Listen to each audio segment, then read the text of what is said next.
think because the risk is abroad, the risk is in the UK no longer.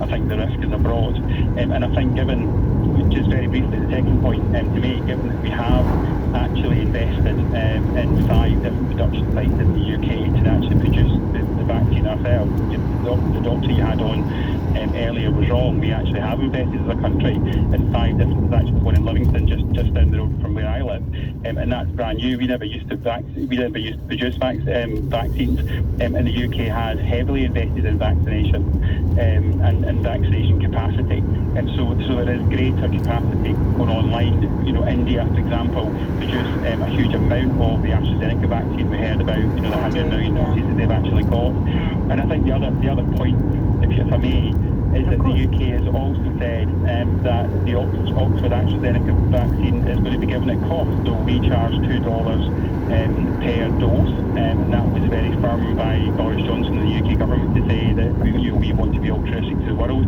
whereas the German, American, French companies are charging $25 per dose for the vaccine. So, and also we are one of the biggest contributors to COVAX as well, in terms of being able for poorer countries to actually access vaccines too. So your response to the doctor we had on earlier would be that the UK is doing much more than other countries to ensure access to the vaccine throughout the world. Yeah, absolutely. We have invested in production sites. We've 5 new production sites, which we never used to have before.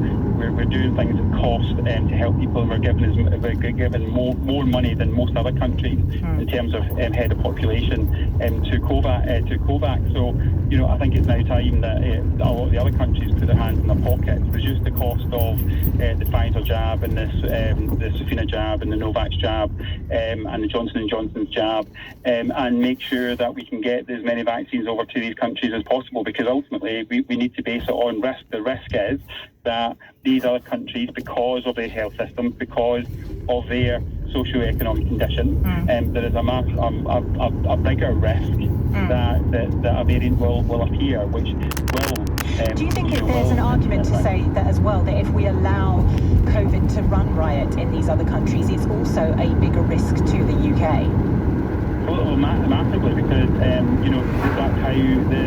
that's how the virus mutates. The virus mutates because the more time it transmits, the more time it mutates. And the thing with viruses is they will find a flaw in our defences, and it's more likely to mutate in areas where we have countries which are poorer because of how they live, because of their socio-economic position, because of their housing, because of their health services. We have a very mature, luckily, thank goodness, we've got a most mature, really massive, mature, free health service within the UK. Alec, can I ask you a question, if you don't mind? What do you do for a living? I work in a bank. Okay, I was just wondering where your expertise come from, because I've never heard that before, that the virus is more likely to mutate in countries that have poorer sanitation, or for example. I'm a background at university. I took science at university, so I understand genetics. I took genetics at university. I've just ended up in a bank. Okay. So I understand these. I don't know. It's weird.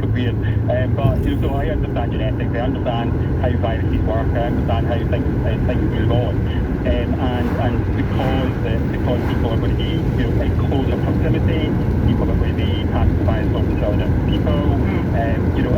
It's very different. The UK is obviously a very mature economy and a very rich economy, so our socio-economic conditions are very different to those countries that you mentioned. So well, that's a really compelling argument, Alec, and I can see it's going to be one of those hours that every caller that calls up, I'm going to find myself agreeing with them, because I can still see the sense in prioritising 12 to 15-year-olds.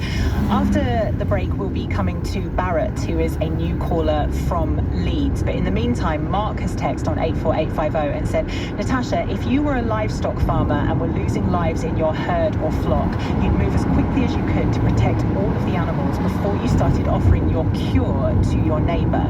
But we have twice the number of vaccines in our order list than we need to vaccinate the entire population. I wonder if that is correct, if you take into account the 12 to 15-year-olds, because they weren't accounted for. We have twice as many as we need to vaccinate UK adults, and obviously